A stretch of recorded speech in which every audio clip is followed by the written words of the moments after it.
this is what we're going to be doing. We are finishing off chapter 2. Big list of stuff. Not quite sure how much we'll get through it. We've covered quite a few things. Okay, that's fine, Caitlin. So,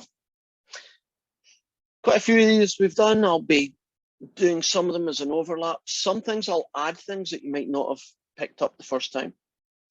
For instance, do you know how I've been threatening, that's the right word, threatening, that there is a test for if you're an outlier? And I've said, look, guys, there is a test. I'm going to tell you about it eventually, right? I don't think I've told you the test, have I yet? So that's going to be something new. But let's start at the beginning. We're looking for numerical summaries of number data, right? And in fact, pretty much everything we do in statistics from now on is going to be based on quantitative data, right? So we're not going to be dealing with categorical data much at all. It's going to be, you know, you're collecting data about ages, weight, height, money, you know, temperature, things that are numbers, right? That's where your data is coming from. Let's look at mean. And then let's look at median. So I'm going to focus on just these two numerical summaries. A numerical summary is typically one, or occasionally more than one number that somehow tells you something useful about the entire data. Isn't one of the things when you get a whole load of data is you want to know what the average is? What's the typical score for this? It makes it easier to compare two different groups. I guess in English, isn't the median the middle number?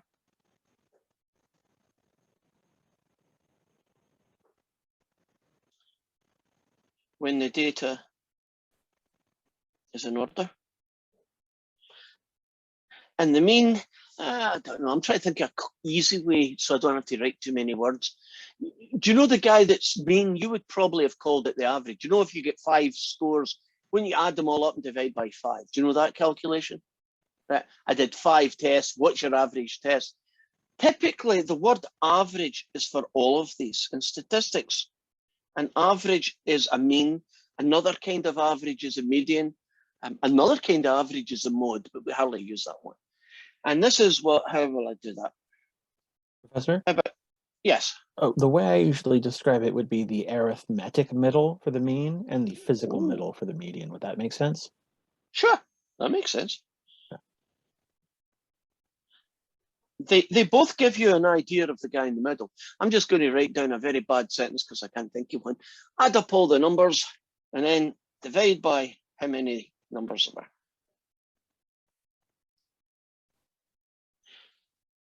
So I think the easiest way to show you the difference and the similarities between these two is I'm just going to write down a very small data set and we'll calculate the mean and the median. And we'll see that they can very often do differ. So I'm going to have 1, 3, 4, 5, 7. 1, 2, 3, 4, 5. I need an awkward number. Let's make it 10 and 12. Yeah, that's better. Don't want to make it too symmetrical. Right, this is a list of data. If you want to get the median, don't you just basically pick the guy in the middle? Now, in this data set, there is 6 numbers, isn't there? Agreed? Now, when there's 6 numbers, won't the median, in this case, won't it be here? Halfway between 5 and 7. Do you agree? 4 numbers either, oops. 1, 2, 3, 4, 5, 6, 7. Okay, change the question. Yeah. Now it's between those 2 numbers, right? There's 8 data sets. So in this case, the median would be 6. Now, if you want to get the mean, you basically add them all up and divide by how many there were. That's what that is. So you go like this, you go like this, you go like this, you go like this. And there's 8 numbers, so you divide by 8. I should be able to do this in my head. 1, 4, 8, 13, 20, 30, 40, 55. And you get 55 and divide that by 8. And 55 divided by 8 And I get the answer 6.875. So can you see that the way that you calculate a median and a mean are different, aren't they? In the median, it's just the middle number when you put them in order. And if there isn't a middle number, that's why I tried to make this a little bit different. You pick the one that's between the two middle numbers, because there are essentially two numbers in the middle, aren't they, in this question? Whereas when you get the mean, don't you add everybody up?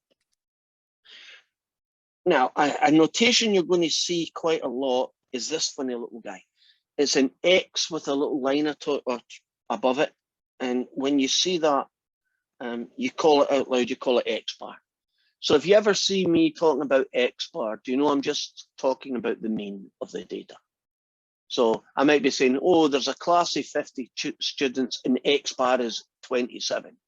Doesn't that just mean the mean is 27 years old? That kind of thing. Now, as I said, these two numbers are not that different. Okay. So you might think, why do we have two different measures of the typical person? The mean and the median are measures of a typical person. So can you imagine this was how many children in your family? This one would say, I know it's a weird country, but in this country anyway, the median family size would be around about 6 children. Isn't that kind of in the middle of what people get? People get less, people get more, but it's kind of the middle. In this case, wouldn't the mean be 6.875, which is kind of the same number, right? Somewhere in the region 6 or 7. The reason why we need 2 is because outliers affect the mean.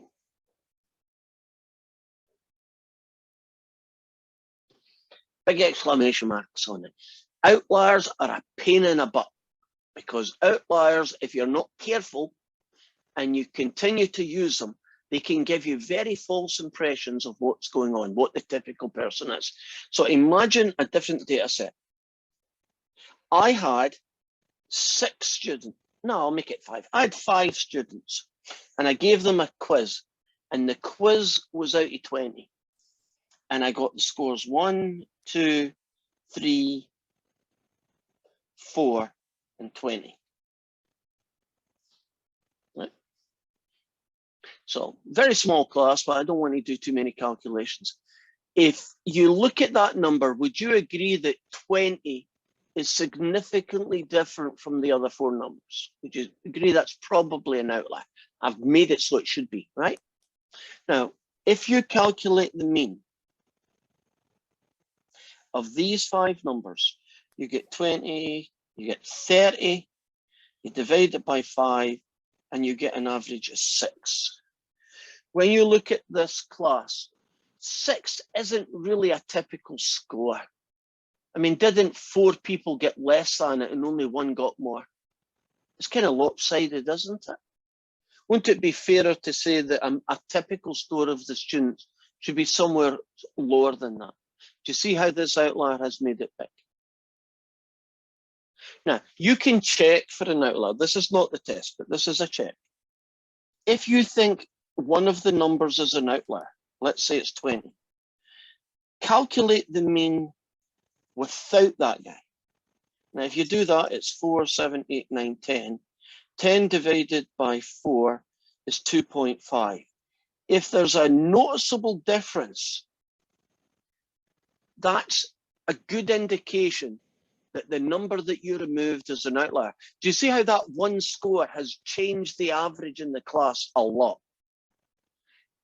Can you imagine you were doing a chemistry class with 30 students and everybody did terrible, but 1 student got 100%? Wouldn't that kind of move the average along? And it would look higher because of that, right? Give you an analogy. Suppose I wanted to know what the wealth was of people in this class. And you don't know it, but Emily's actually a daughter of Bill Gates. I've made that up, by the way, Emily. I hope it is true, but I know it's not, right? And I went and calculated your average wealth, right? So if you sold everything and you paid off your debt, how much money you got, right? So you might end up with, well, I'm worth about $2,000, right? I've got 2,000 more assets than I've got debt, right? Some of you a bit older might have more assets, right? My house is worth a fair amount of money. So maybe I'm 100,000 up, right? Whatever it might be. If Emily wasn't counted, we might come up with a mean of $20,000, right? Emily is worth 100 billion.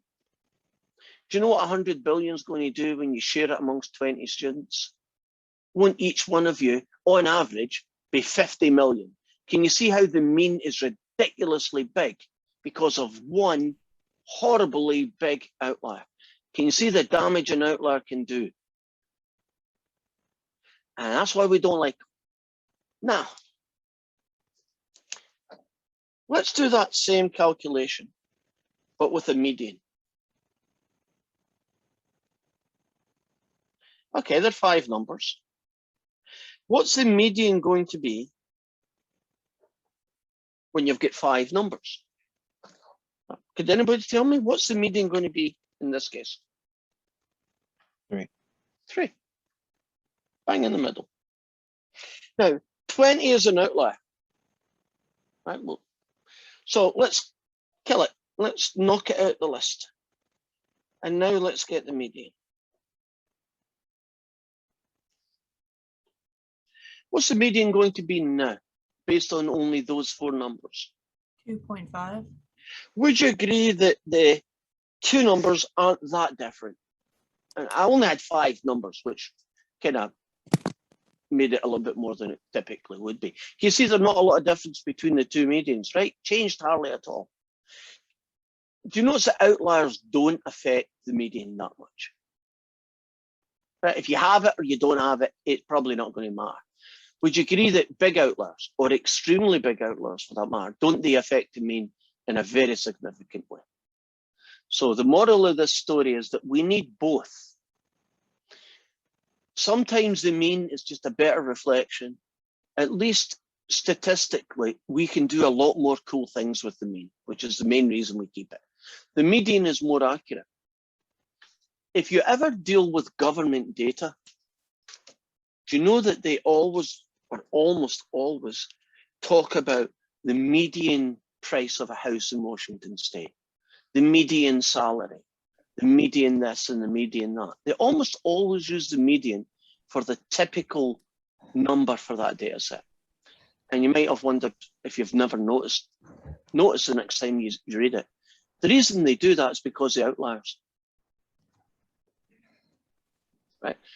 Can you imagine if we added Bill Gates' money to everybody in Washington?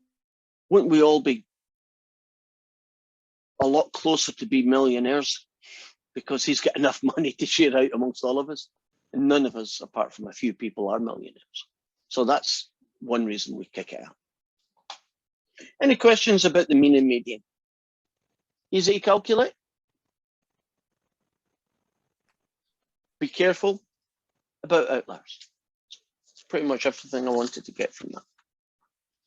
Now, number 2, 5-figure summaries.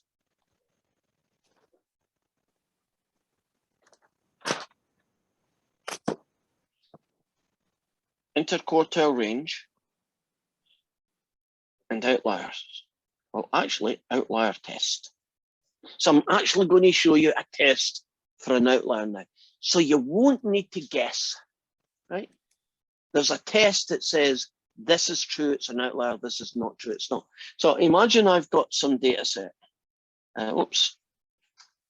The minimum was 5, right? Q1 was 7. The median was 8. Q3 was 10. And the maximum was 20. So imagine that we had a test out of 20, right? And maybe there's 50 students took this test, but all I'm giving you is this numerical summary, right? It's called the 5-figure summary. And we can do a couple of things with this. The first thing I'm going to look at is calculating a guy called the interquartile range. This is basically a number that tells us how spread out the data is. And the interquartile range is Q3 take away Q1. So in this case, it's 10 take away 7, and the interquartile range is 3. So the middle half of the class, right, from 7 to 10, right, 7 to 10 points, that's the kind of score half the class got in the middle. You see, the interquartile range gives you an idea of spread. Now, what's the test? How do we decide? Let's say, is 20 an outlier?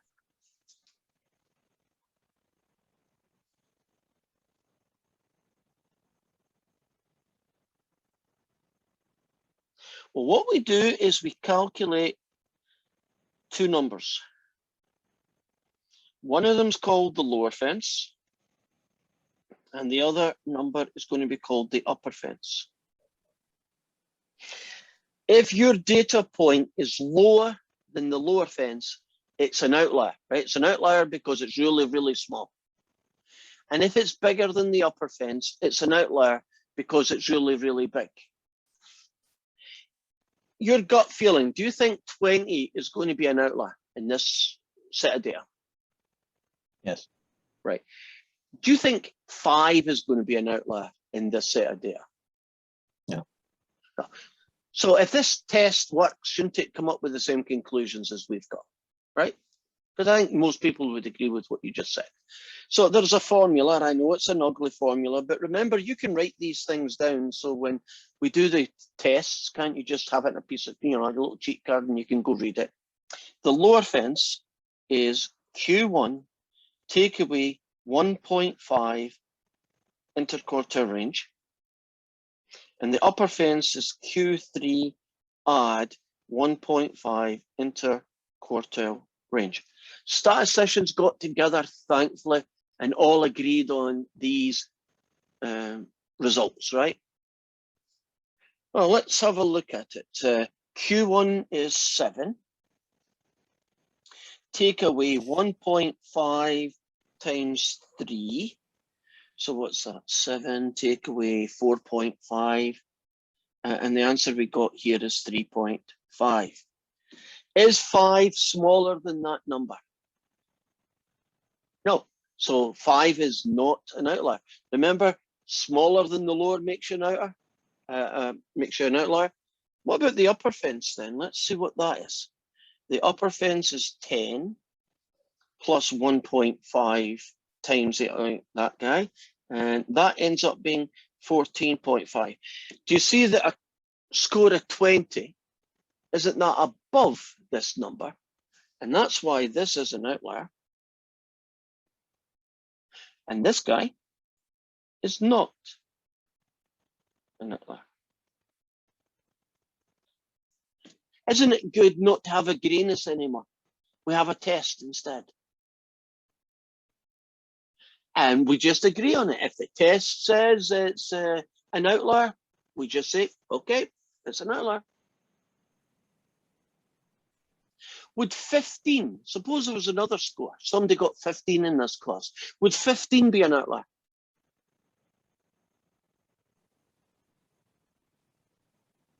Yeah. Yeah, isn't it bigger than the upper fence? Suppose somebody got 3 in the test. I know they didn't here, but imagine another world. Suppose somebody got 3. Would they be an outlier? Yes, because they're lower than the fence. Right. What about 4? No. You see, it's quite clear cut now. Don't we have this is an outlier, this is not? Nobody needs to argue. Nobody needs to say, maybe it is, maybe it's not. We got a test. Call it good. So that's my 5-figure summary thing, interquartile range, and outlier test. Now, on to 3. Oh, I want to use these numbers. Let's do a box plot. Now, if you've got a 5-figure summary, you can create them by hand. The smallest number is 5 and the biggest is 20.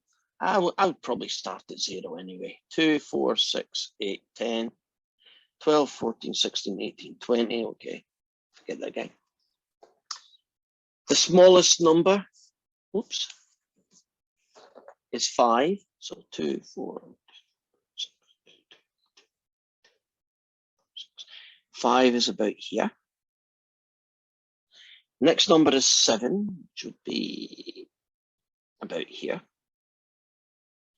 Next number is 8, which is right next door to it. Next number is 10, which goes here. And the last number was 20, which goes here. And you do a box. And then you join these guys together. Now, that's a pretty standard, 5 figures makes a box plot. You see, smallest, Q1, Q2, Q3, biggest, right? What can happen, of course, is that you might find box plots where they indicate outliers. Do you see that 20? We've already decided that that is an outlier, right? Okay. If you wanted to incorporate that into our picture, you might do this. 0, 1, 2, 3, 4, 5, 6, 7, 8, 9, 10. And the minimum was 5. And then it went 7, 8,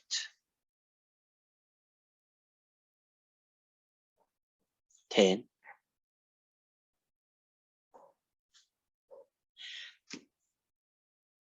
And although I haven't told you this, can we pretend that after 20, the next one down was 12? And what you do is you don't stop at 20 anymore. If you kick an outlier off, you do that. You stop at the second biggest number. And you can either write down something like this. Outlier equals 20 removed.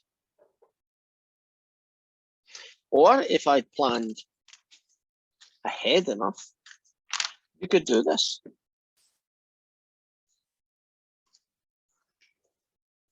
"13, 14, 15, 16, 17, 18, 19, 20. And you put a little circle there, or sometimes they put a little asterisk there. So when you want to indicate on your box plot that you have an outlier, because sometimes they do and sometimes they don't, but when you want to indicate there's an outlier, you can choose to do your table stopping at the second last number. So imagine you had all the data, right? Or you can continue your table to make it big enough to include it. Still have this picture untouched, but put a little circle or asterisk if you want to go that way, or leave it like this and write down underneath. You can't just remove an outlier and not tell people that you've done it, right? Can you imagine some unscrupulous scientist looking at his data and he didn't like the last 3 numbers because they didn't fit what he thought the truth should be? Couldn't he just say, they're outliers, nod, nod, wink, wink, throw them away, but I won't tell anybody that I did it? Won't your data look much better than it truly was? So yeah, you're allowed to omit outliers. There's actually really good reasons why you want to, but you're not allowed to pretend they didn't exist, right? If you do it, you got to tell people you've done it, because then they can have a look at it and say, hey, I done that upper fence, and those 3 numbers you kicked out, you shouldn't have, right? They can check that what you've did was valid or not, and that keeps people honest, doesn't it? And if you deliberately throw them out and don't tell people, isn't that an indicator that you've cheated? And you can't say, oh, I didn't know, right? Because everybody knows that you're not allowed to do it, right? I'm telling you right now, if you ever collect data, do not throw away the outliers because you don't like them. I mean, you can incorporate them or not, you can move them, but you got to tell people you had them, right? You can't just pretend they were never there. Are we good with box plots? We've seen them before. Remind me, because I can't remember because my two darn crosses. Have I showed you box plots and how you can tell if they're symmetric, skewed left and skewed right? Did we cover that? Don, you're giving me that deer in the headlight look. Right, quick. If your box plot looks like that, isn't it symmetric or roughly symmetric? That's what I'm getting at. If your dot plot looks like that, isn't that skewed left? And if your dot plot looks like this, isn't that skewed right? That's what I was talking about. Okay, so we can we just call that good? Right. Now, moving on to number 4. Using salt to find 5-figure summaries and draw box plots. Would you agree that it's quite time consuming, especially if you've got lots of data points? Suppose I gave you a set of data with 200 numbers. Do you want to calculate the median and the Q1 and the Q3 and all that stuff and test for outliers? And oh God, wouldn't you be there all day with 200 numbers if you were doing it by hand? So isn't it nice that we have some software that will do it for us? So I'm going to show you how to use the program SALT. All I remember is that S is for statistics. I can't remember what the other 3 letters stand for. How we can use it to find 5-figure summaries and to draw box plots. So here goes. Oh, darn it, I forgot. Any questions? Are we good so far? Okay, good. Should have asked that earlier. What the heck's that, didn't it? Got a couple, but I'll hold them for after class. Okay, that works. Are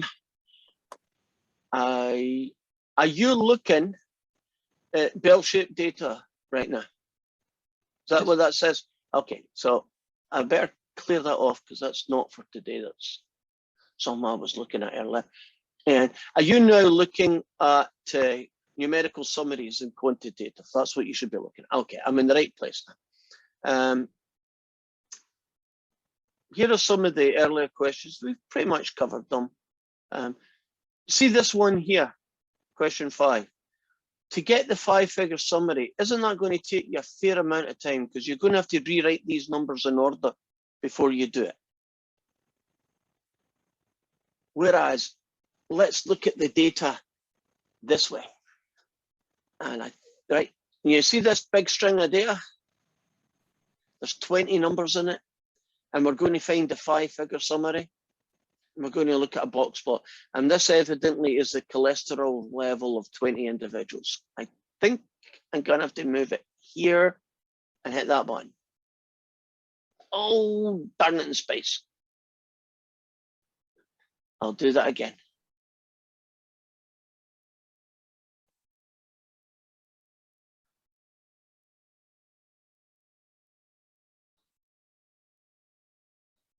Oh, shooting space and darn.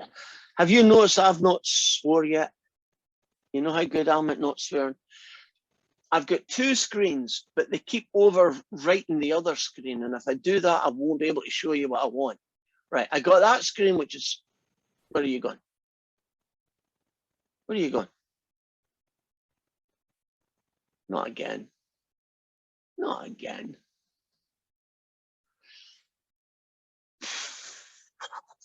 Okay, maybe if I put it on this screen and then open the window and then move that one to this window.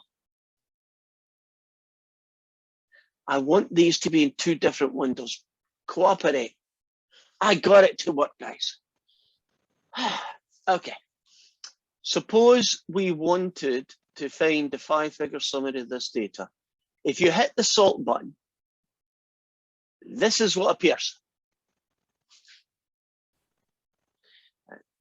So far, so good, right? Just hit the salt button, you'll get this. Now, I want to get a 5-figure summary. So click on descriptive statistics. And you see over here, there's a whole load of data. And if you scroll to the right, the last 5 numbers is our 5-figure summary. Now, do you see how easy that was to do? Just hit the button, the salt bun, choose the menu descriptive statistics, and then just scroll to the end, and there is our number. So I'm going to move this away for a minute. The numbers are 168. Q1 was 188. The median, right, the typical number in the middle is 205. Then it was 213. And then it would finish with, can't see it because somebody's in the way, 250. Oops. Okay, are you happy apart from the fact I went in and out about 5 times before I could get all my windows? Are you happy about hitting the sort button and where I got those guys from? Isn't that going to be a lot quicker than doing it by hand? Right? So that's cool.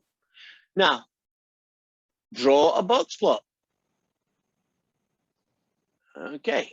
Now, if you come over to my data set, if you then hit charts and graphs, and you then hit box plot,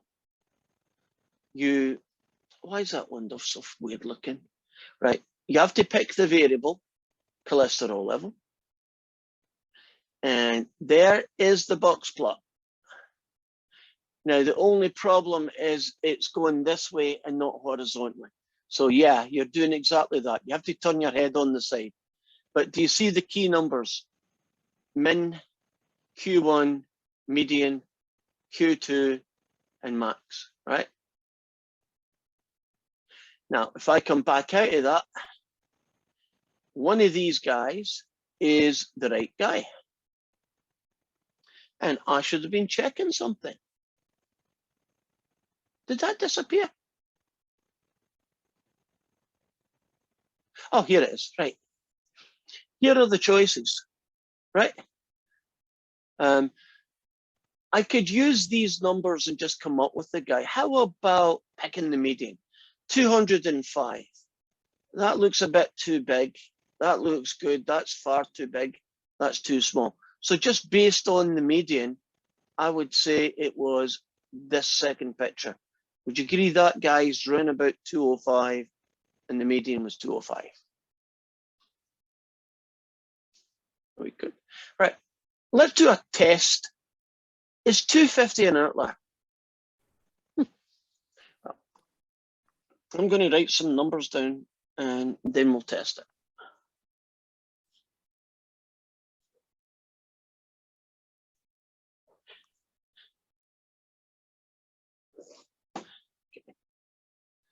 So suppose I had a question, something like, is the maximum number 213, is that an outlier in this data set? So that's Q1 and that's Q3. So I need to know what the interquartile range is. And I believe that's 12, so that's what, 25. So since I'm testing the big one, I'm only going to calculate the upper fence. And that's Q3, add 1.5 interquartile ranges. So that's 213, add 1.5 times 25. And 213, add 1.5 times 25 comes out to be 250.5. Okay, it's 250 an outlier. What is it, or is it not? No, No. Didn't it just sneak inside the fence? Right? It's in the safe side. It's a no, it's not an outlier. Are we good with that? I have a question. Yes, Robert. How do we get 213 plus 1.5 times 25 equals 250? Well, if you do it on your calculator, which is what I did, Right, I got the calculator. right, it's 213, add 1.5 times 25. If you wanted to see kind of what the middle line it would be 213. Add what you get when you multiply these two together, which is 37.5, and then that adds up to the 250.5. So that's how Oh, that's where that came from, right? okay, yeah, I was doing it all, I was adding the 1.5 to 213 first, Yeah, that's called order of calculation. right? And Yeah, my the bad, rule is you multiply before you add. right, yeah, I know. You Shame had two more questions for me. You want to do them right now before we move on? If you've got them Actually, I on? have to pull up, Synage to do that, it was something that I Okay. had. Yeah, that I didn't yeah, get right. we'll do that at the end then. Okay, That's fine. We will do that then. Are we comfortable with the buttons, or do you want to see another example of Salt getting the 5-figure summary? You want to see another one? Okay, let's do another one. Give me a few seconds. Oh, God in Himmel. Here we go. Okay, here's the weight of 9 men on a crew team, whatever that is, right? So here are all the data points. I'm going to use, okay, be careful. I think I do it this way. Go. Yay, I got it right. When I hit the Salt button, this appears. And oops, I didn't mean to do that. I didn't mean to hit that button. Go away. I was too fast for my own good. Right. There we are. We're back to this guy. I meant to hit this button. Descriptive statistics is where you're going to find your 5-figure summary. And the numbers, minimum, Q1, median, Q3, max. You see where we got those numbers from? Hit the Salt button. Choose descriptive statistics, and here's all the guys you need. Just these 5. You can worry about them another day. Are we good? Actually went relatively quick. So those numbers that I've highlighted, can you see they're going to go here, here, here, here, right? Now it says here, any numbers that could be marked as an outlier. Now, if you're going to be an outlier, would you agree you're probably at the tail ends? So the smallest number in this particular one was 108.5. And the maximum number in this data set was, I believe, 198. Is it? 13.5. Someone said 13.5. 213.5. Oh, 213.5. Is it? Oh, yeah. God, my eyesight. 213.5. Right. Now, for me to be able to do that, to test especially these two fellas, won't I need to first get the interquartile range? Which means I'm now going to have to go back and look at that table. And I believe the first number is 180.25. And Q3 is, if I move a window out the way, 198.75.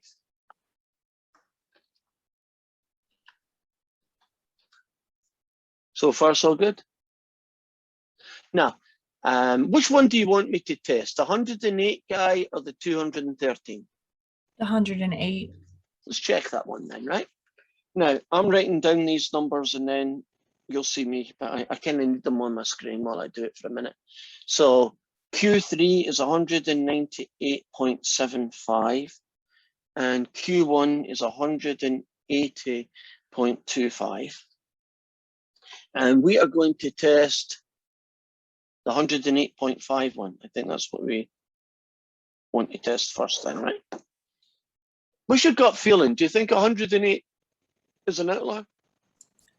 It appears to be, yes. Okay. I don't know. You could be right. You know, sometimes you do. Sometimes I've been caught out. More often than not, I've been caught out where it's looked to me like it's really big and different, and then it ends up, you know, just sneaking inside the wall, right? The upper fence or lower fence. And I'm getting button pressing crazy here. Yeah, I think I got the darn thing. You can't see this. I've got 5 windows open in front of me right now, and they're all over the place, and they're distracting the heck out of me. Okay. First, I get interquartile range. So you take Q3 and subtract Q1. So that's 198.75.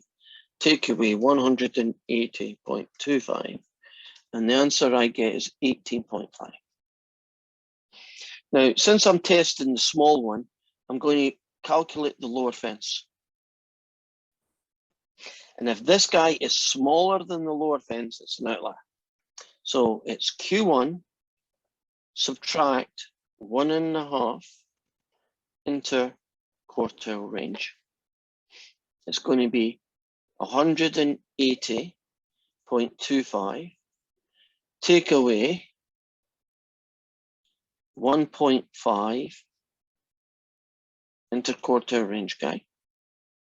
And I'll just let the calculator take over here. 180.25 subtract 1.5 times 18.5. And the answer I get is 152.5. I think that's a slam dunk. Would you agree that it's tiny? That is definitely an outlier.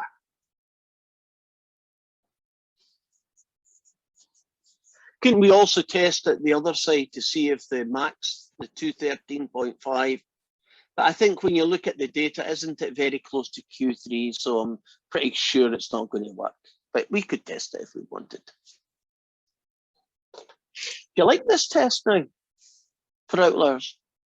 Right, I don't need to look at pictures or kind of sort of a, you know, gut feel in it.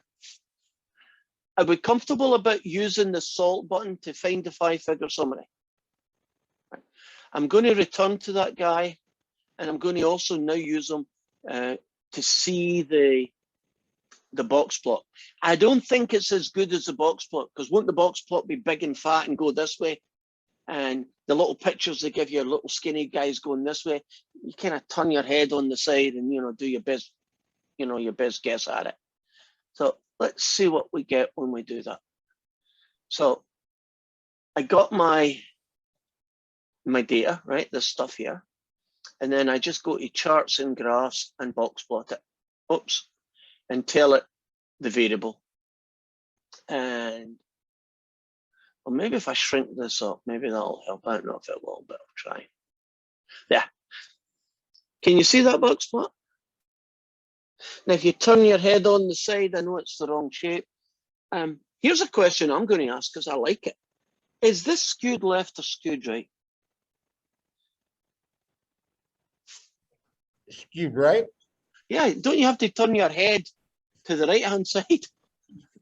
Because the data's back to front. I'm beginning to think, don't use this for box plots. Do your own on paper. I think you'll be more accurate, right? Because it's dead easy to turn your head the wrong way and think it's pointing one way when it's not. So I've kind of made my mind up. I don't like the box plots, but I do like the 5-figure summary, which is really helpful. So there's that test I talked about. Can you see it here? Or part of it. There, they freezed it. Right. Bigger than that guy, less than the other guy. Oh. Now, in this question here, maybe I could shrink it down a little bit. Just one more, right?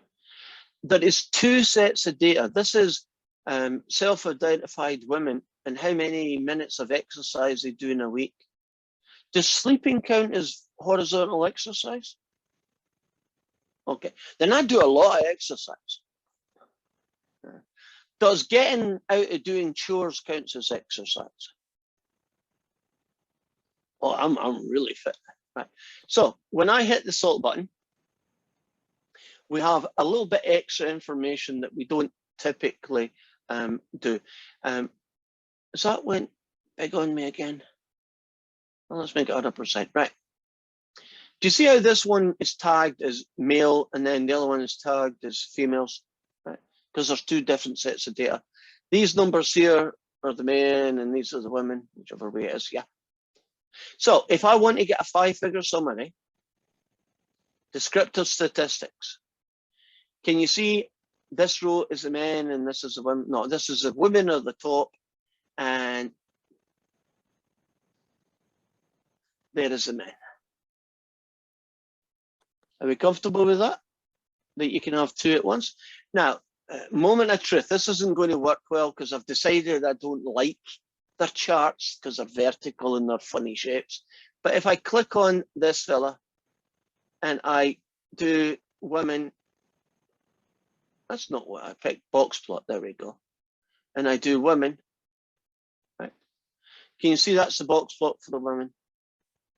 And then if I click on it again and I do the men, you see the box plot for the men. So you could get it for box plots, but I don't think it's as helpful as other things. So far, so good? We're comfortable? Right. Then I can check off that one, that one, that one, and that one. And now we're on to 5.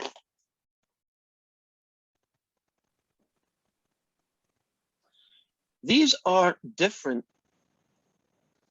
numerical summaries. One's called the mean, which we've talked about, and the other one's going to be called the standard deviation.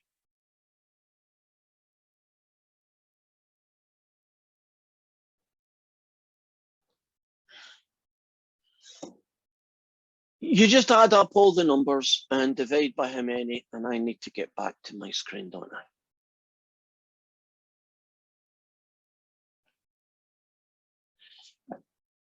Right, if you have 20 numbers, don't you just add them all up and divide by 20, or you go to Salt and let it do it for you.